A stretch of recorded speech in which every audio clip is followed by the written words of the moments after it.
આમ આદમી પાર્ટીના ધારાસભ્ય ચૈતર વસાવા કે જેમણે 2023ની અંદર જે વનકર્મીને માર માર્યો હતો એ જ બાબતે જ્યારે તેઓ જેલમાં પણ ગયા હતા, પરંતુ આજે જે રાજપીપળા સેશન્સ કોર્ટ છે તેમના દ્વારા એક ચુકાદો આપવામાં આવ્યો છે. ચૈતર વસાવા અને તેમના ધર્મપત્ની શકુંતલા વસાવા છે તેમના સહિત 9 જેટલા વ્યક્તિને દોષિત ઠેરવવામાં આવ્યા છે. હવે આ તમામ બાબતે આમ આદમી પાર્ટી પણ લડી લેવાના મૂડમાં છે અને આ બધાની વચ્ચે ગોપાલ ઇટાલિયા પણ મેદાનમાં આવ્યા છે. નમસ્કાર, આપ જોઈ રહ્યા છો નિર્ભય ન્યૂઝ અને હું છું આપની સાથે રિદ્ધિ.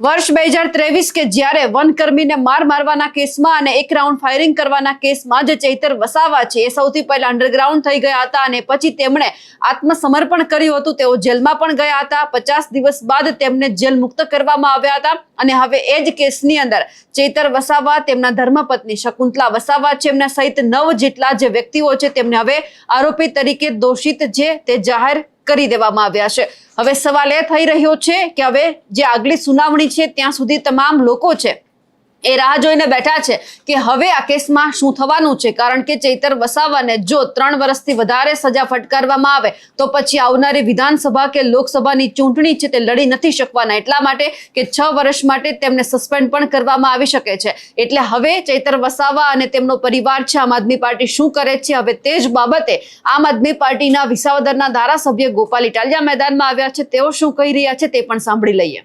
આજે એક મહત્વના સમાચાર મળ્યા છે, બધાને જાણ છે એવી રીતે ગુજરાતભરમાં છેલ્લા ઘણા વર્ષોથી આદિવાસી સમાજ સાથે ખૂબ અન્યાય થતો હતો. આદિવાસીઓની જમીન અલગ અલગ સરકારી પ્રોજેક્ટમાં પડાવી લેવી, આદિવાસી બાળકોની શિષ્યવૃત્તિ ખાઈ જવી, આદિવાસી વિસ્તારોમાં નકલી કચેરીઓ ખોલવી અને આદિવાસીઓ સાથે ભયંકર અન્યાય અને અત્યાચાર કરવામાં આવતો હતો. એવા સમયે 2022ની વિધાનસભાની ચૂંટણીમાં આદિવાસી સમાજ માટે એક આશાના કિરણ તરીકે ચૈતર વસાવા નામનો આગેવાન ઉભરી આવ્યો અને ચૈતર વસાવા 2022ની વિધાનસભાની ચૂંટણી જીત્યા પછી ધારાસભ્ય તરીકે ગુજરાતભરના આદિવાસીઓના પ્રશ્નોનું, પીડાનું, સમસ્યાનું સતત નેતૃત્વ કરતા આવ્યા છે. એ ચાહે આદિવાસી બાળકોના સ્કોલરશિપનો મુદ્દો હોય, જળ, જમીન, જંગલના અધિકારોનો મુદ્દો હોય, ગ્રામ પંચાયતોની સ્વાયત્તતાનો મુદ્દો હોય, અનુસૂચિ 5, અનુસૂચિ 6નો મુદ્દો હોય, માઇનિંગને લગતા મુદ્દા હોય, આદિવાસી વિસ્તારોમાં આદિવાસી બાળકોના અનામતના દાખલા બાબતના મુદ્દા હોય, તમામ મુદ્દે ચૈતર વસાવાએ ગુજરાતભરમાં પૂરી મજબૂતીથી, પૂરી તાકાતથી લડાઈ લડી છે અને આદિવાસી સમાજ માટે ન્યાય અપાવવાનું કામ કરતા આવ્યા છે. ભાજપે ચૈતર વસાવાને ઝુકાવવા માટે, ડરાવવા માટે, એને મનોબળ તોડી નાખવા માટે અનેક પ્રયત્નો કર્યા. ગૃહમંત્રીએ ડેડિયાપાડા જઈને અનેક સભાઓ કરી, પ્રધાનમંત્રી ડેડિયાપાડા આવ્યા, અનેક મોટા મોટા નેતાઓ ડેડિયાપાડા જઈ અને ચૈતર વસાવાનું મનોબળ તોડવા, ચૈતર વસાવાને તોડી પાડવા માટેની કોશિશ કરી.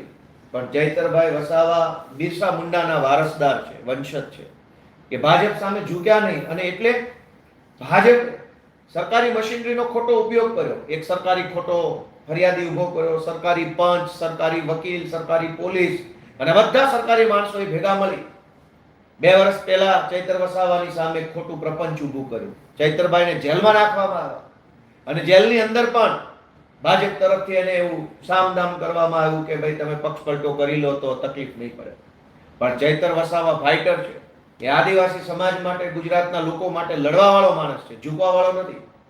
ભાજપે જ્યારે એમને જેલમાં નાખ્યા તો આદિવાસી સમાજે ચૈતર વસાવા પાસે આશા રાખી, ચૈતર વસાવાને જિલ્લા પંચાયત જીતાડી આપી. આદિવાસી સમાજે આદિવાસી વિસ્તારની અનેક તાલુકા પંચાયતો, જિલ્લા પંચાયતો, આ નર્મદાની જિલ્લા પંચાયત બનાવી દીધી. શું કામ? કે આદિવાસી સમાજે જોયું કે ચૈતર વસાવાને દબાવવાની કોશિશ થાય છે. વર્ષો પછી એક મરદ માણસ સમાજ માટે બોલવા લાગ્યો છે, એને ભાજપ દબાવે છે. એ વાત આદિવાસી સમાજે જોઈ, જાણી અને ચૈતર વસાવાને ધારાસભ્ય હતા, સાથે સાથે જિલ્લા પંચાયત પણ આપી. ભાજપના પેટમાં તેલ રેડાયું અને અચાનક જ સજા થઈ ગઈ. સરકારી પંચ, સરકારી પોલીસ, સરકારી વકીલ, ફરિયાદી સરકારી, સાક્ષી સરકારી, બધું જ સરકારી. કેમ આવું? ગુજરાતમાં હજારો ભાજપના માણસોએ ન કરવાના તમામ ધંધાઓ કર્યા છે. એને તો પોલીસ સ્ટેશનના લોકઅપમાં 1 કલાક બેસાડવામાં નથી આવતા. ચૈતર વસાવા જ કેમ? કેમ કે ચૈતર વસાવા ઝૂકતો નથી, ડરતો નથી, ઊભો રહેતો નથી, એ સતત લડ્યા કરે છે, અવાજ ઉઠાવ્યા કરે છે, વિધાનસભાથી લઈ સડક સુધી, ગામની ગલીથી લઈ અને સર્વોચ્ચ જગ્યાઓ સુધી થઈ એ આદિવાસીઓ માટે લડે છે. આજે બહુ આદિવાસી સમાજ નારાજ થયો છે, દુઃખી થયો છે. ભાજપે જે ષડયંત્ર કરીને આદિવાસીઓના અવાજને દબાવવાનું જે કામ કર્યું છે એનો જવાબ ચૈતર વસાવા આપશે. આમ આદમી પાર્ટી તો આપશે જ આપશે, પણ આદિવાસી સમાજ ભાજપને જવાબ આપવાની છે આ જે ભાજપે જે ષડયંત્ર કર્યું છે એનો.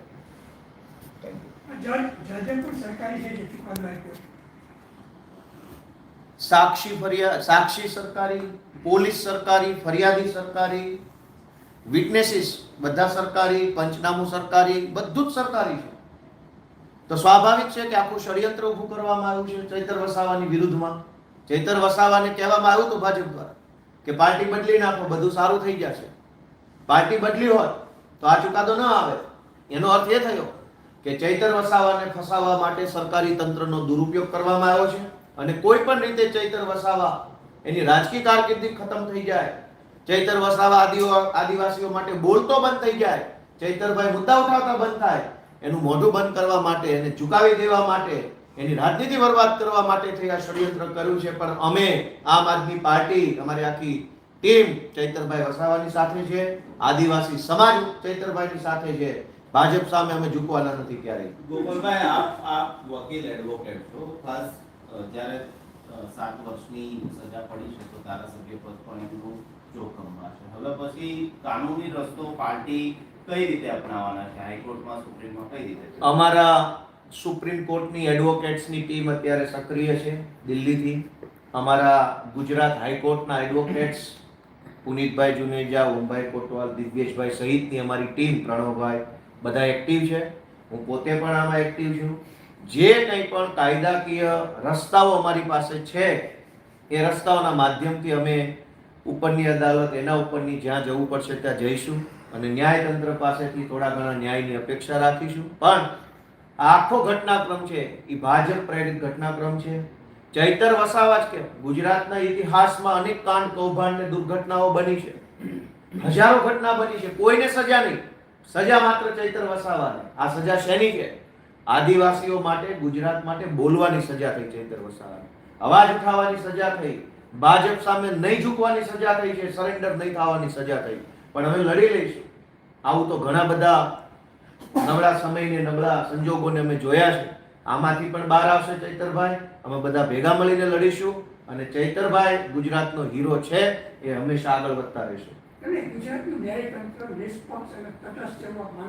ગોપાલ ઇટાલિયાએ જે વાત કરી છે તેમને લઈ આપ શું માનો છો? કમેન્ટ કરીને ચોક્કસથી જણાવજો. સાથે જ અમારી નિર્ભય ન્યૂઝ ચેનલને લાઇક, શેર અને સબસ્ક્રાઇબ કરવાનું ભૂલશો નહીં. નમસ્કાર.